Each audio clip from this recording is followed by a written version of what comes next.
Chaque année, tu mises sur la nouvelle année pour changer ton mode de vie, te remettre au sport, mieux manger. Et à chaque fois, ça marche pas, ça ne tient pas, tu ne tiens pas. Reste bien ici parce que dans cette vidéo, je vais te parler d'absolument tout ce qu'on fait de mal à chaque début d'année et qui nous emprisonne dans un corps dans lequel on se sent pas bien et dans un rapport à l'alimentation qui ne fait que se dégrader. Si tu as toujours testé de nouveaux programmes, de nouveaux régimes, que tu as compté tes calories, diminué tes quantités, diminué tes plaisirs, fait plus de sport et que ça ne marche pas, eh bien ne le refais pas. Comment tu peux espérer avoir des résultats différents si chaque année tu fais absolument les mêmes actions, les mêmes erreurs? Ça devient différent que quand tu commences à agir différemment. Bienvenue dans la série Reset tout janvier sans pression. Une série de 3 épisodes. Le but, c'est que tu saches exactement quoi faire pour petit à petit te sentir mieux dans ton corps et tout ça en ayant un rapport normal avec l'alimentation, en mangeant absolument tout ce que tu veux, quand tu veux, autant que tu veux. En cette nouvelle année 2026, c'est toi qui choisis qui tu veux être. Hello mes girls, bienvenue dans cette première vidéo YouTube de 2026. Je vous souhaite évidemment une bonne année, d'être en bonne santé, mais je vous souhaite surtout d'être alignée à vous-même, d'être en paix avec vous-même, d'être heureuse le plus possible et de rêver grand. Dans cet épisode, je vais te parler des 3 erreurs que tu fais chaque année et qui t'empêchent d'atteindre tes objectifs. Let's go. Erreur numéro 1, se fier à la motivation. Personnellement, cette année, j'étais plutôt motivée pour aller à la salle et en fait, j'y suis quasiment pas allée.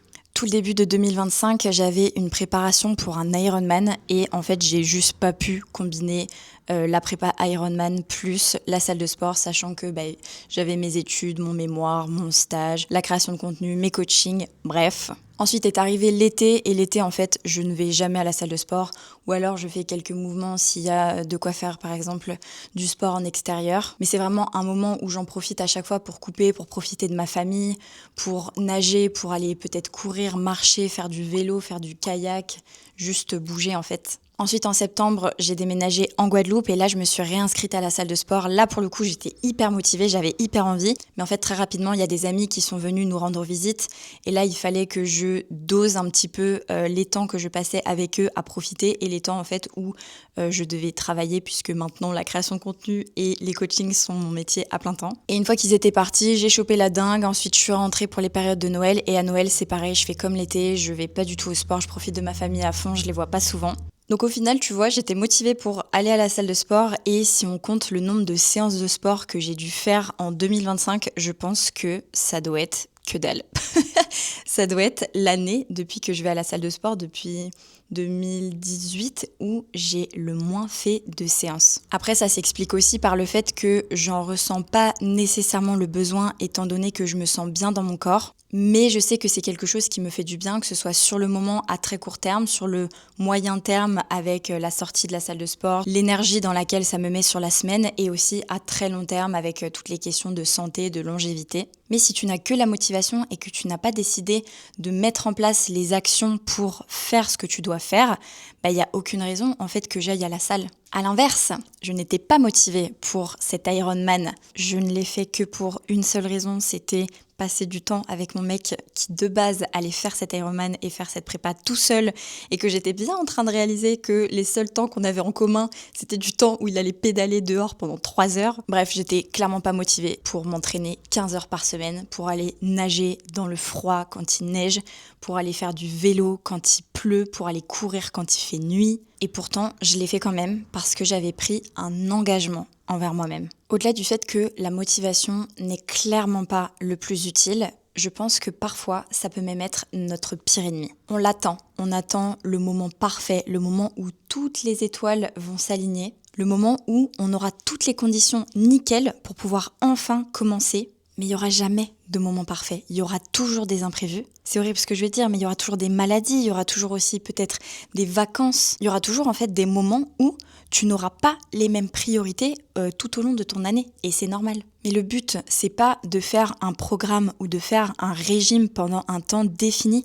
Et une fois que le temps est arrivé à échéance, tu reviennes aux habitudes que tu avais avant. Le but, c'est plutôt de construire quelque chose de solide que tu arriveras à tenir pendant, mais que tu arriveras aussi à continuer de tenir après. Parce que c'est pas quand t'arrêtes les efforts que tu te sens le mieux, c'est pendant que tu les fais. C'est pour ça que tous les trucs autour du nouvel an, tous les trucs autour du summer body, tous ces challenges qui ont des périodes courtes avec un début et une fin, pour moi ça n'a aucun sens. Parce que ça veut justement dire que il y a un moment où tu commences à mettre en place des actions et il y a un moment où tu arrêtes de les mettre en place. Mais si tu arrêtes d'avoir les habitudes qui te font te sentir mieux dans ton corps, il n'y a pas de raison que tu continues de te sentir mieux dans ton corps. Si tu reprends ton hygiène de vie d'avant, si tu recommences à manger déséquilibré, si tu recommences à ne plus écouter ton corps, si tu recommences à être totalement sédentaire, il n'y a pas de raison que tu te sentes mieux comme ça. Même si tu as fait les efforts avant. Ça me fait justement penser à un message que j'ai reçu là d'une de mes coachées qui s'appelle Ophélie, qui vient de finir les 5 mois d'accompagnement.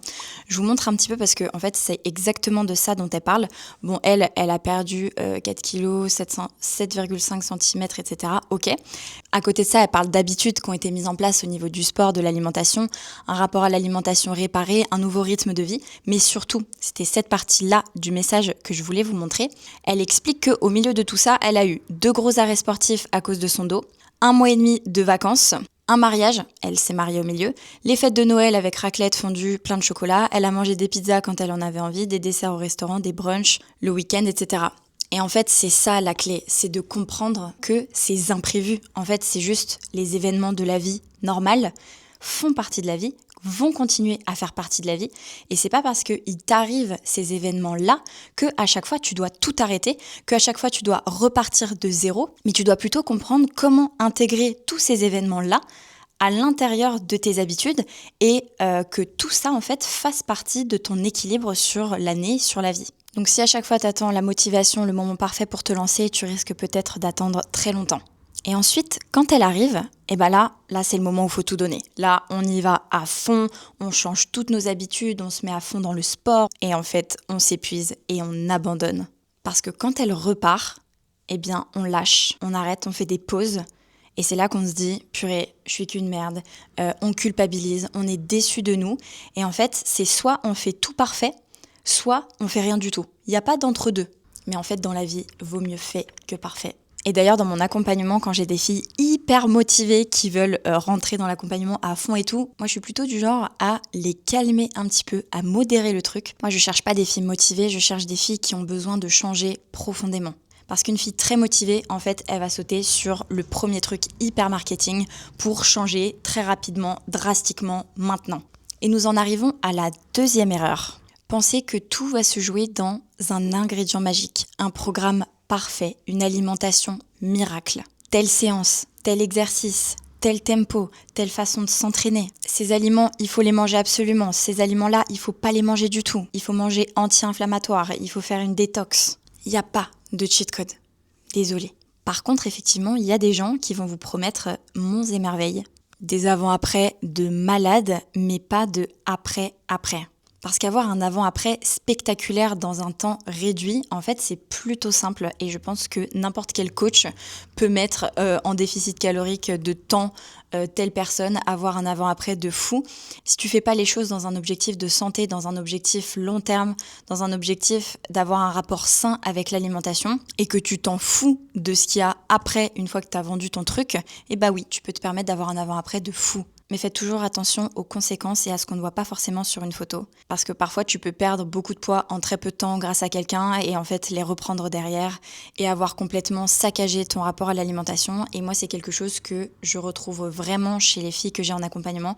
J'ai énormément de filles qui viennent me voir et qui rentrent dans l'accompagnement parce que justement, elles se sont fait suivre par quelqu'un, que ce soit un coach, une diète, et qu'en fait, c'était beaucoup trop dur à tenir et elles ont fini par avoir un rapport à l'alimentation catastrophique. Et ça, pour moi, c'est juste pas normal.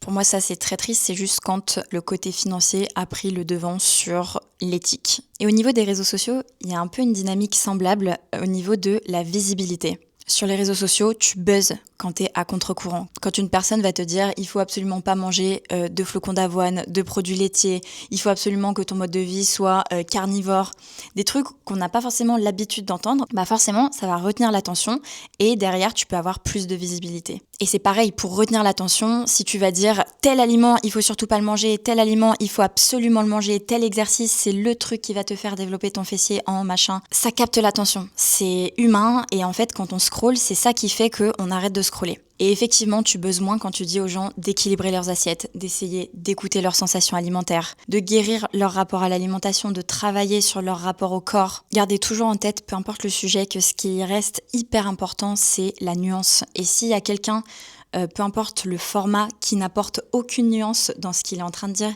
et qu'il a un discours très tranché dans un sens ou dans l'autre, c'est rarement bon signe. Pareil, si c'est trop farfelu, si ça va à l'encontre de tout ce qu'on a entendu, méfiez-vous. Il existe des recommandations sur les sites gouvernementaux et qui suivent en fait ce qui est préconisé par la littérature scientifique. Et en fait, ça sert à rien d'aller à l'encontre de ça. Donc ne te fais pas avoir par, comment ça s'appelle ? Je crois que c'est un nom, le syndrome de l'objet qui brille, un truc comme ça. Tu peux progresser avec un programme nul si tu es régulière sur ce programme. Et à l'inverse, t'as beau avoir le meilleur programme de la Terre, le truc le plus optimisé du monde, si t'arrives pas à le faire, en fait, tu progresseras pas. Et on arrive à la 3e et dernière erreur, se fixer la barre trop haute. Si tu fais pas de sport et que tu te dis « je vais faire du sport 5 fois par semaine », si tu marches 1000-2000 pas et que tu te dis « je vais faire 10 000 pas par jour », si tu bois 500 ml d'eau par jour et que tu te dis « je vais boire 2 litres par jour », si tu manges n'importe quoi et que tu te mets à manger hyper rigide en comptant tes calories, tout ça, c'est juste impossible à tenir. Dans le sport, à la limite, c'est pas très grave, on va dire. Juste, tu t'es dit que t'allais faire des séances, tu les fais pas, t'es déçu, tu culpabilises, t'entretiens un schéma de « je ne suis pas capable » et tout ça, ça a un impact direct sur l'estime que tu as de toi et sur la confiance que tu as en toi-même. Mais avec l'alimentation, les conséquences peuvent être absolument catastrophique. Si tu n'as pas assez de quantité dans tes assiettes, tu peux développer des pensées obsessionnelles vis-à-vis de la nourriture, penser H24 à la nourriture, avoir des envies qui sont en fait des besoins de grignotage, de craquage, de compulsion. Tout ça te dirige vers des aliments que tu aimes, qui sont pas rassasiants parce que c'est rarement les aliments qui sont riches en fibres, riches en protéines. C'est souvent des aliments ultra transformés avec du sucre, du sel, du gras et qui ne nécessitent pas beaucoup de mastication. Et donc, c'est absolument impossible de s'arrêter de les manger, surtout si c'est un moment où tu as faim. Derrière, le cheminement est terrible avec culpabilité, honte, il peut y avoir aussi un foutu pour foutu, une restriction le lendemain ou alors une compensation dans le sport qui entretient un rapport au sport qui est terrible lui aussi. Et si t'as pas assez de plaisir dans tes journées, que tu t'empêches de manger des aliments en particulier, tu peux venir faire une fixette sur certains aliments, t'empêcher de les manger et finalement, le moment où tu te retrouves face à cet aliment, ne plus du tout être capable de le manger normalement. Soit t'en manges pas, soit tu dégommes le paquet. Tout ça, c'est pour une seule et même chose, c'est parce que tu te fixes la barre beaucoup trop haute. Souvent, tout ça vient d'un besoin pressant de changer, sauf qu'à force de répéter ces mêmes schémas, en fait, tu te retrouves à faire la même chose en boucle pendant des mois et parfois pendant des années sans réussir à changer ton corps. Alors qu'en fait, si tu avais peut-être pris le temps de faire des choses avec moins d'intensité, moins d'efforts, en fait, tu te serais rendu compte que tu aurais évolué 1000 fois plus vite. Donc plutôt que de miser sur ta motivation qui te fait défaut, comme à nous toutes d'ailleurs, plutôt que d'attendre le moment parfait, de te mettre à fond dans le sport, de changer du tout au tout toutes tes habitudes, toute ton alimentation, si tu construisais pour une fois quelque chose de solide, quelque chose de facile à tenir, qui te ferait plaisir et que tu arriverais à garder toute ta vie. Parce que si tu le gardes toute ta vie, tu continueras d'évoluer toute ta vie. Et même si des fois c'est imparfait, même si parfois tu n'auras pas forcément les mêmes priorités tout au long de ta vie, réalisez que c'est quelque chose qui n'a pas forcément un début et une fin, mais que c'est toute ton hygiène de vie qui peut changer. Si tu as regardé jusqu'ici, n'hésite pas à me dire dans les commentaires quelle erreur tu as tendance à le plus faire. Dans la prochaine vidéo, on va parler de tout ce que tu peux mettre en place concrètement pour cette nouvelle année 2026, pour enfin te sentir mieux dans ton corps et manger normalement. Alors abonne-toi pour ne pas rater les 2 prochains épisodes de cette série. Bisous!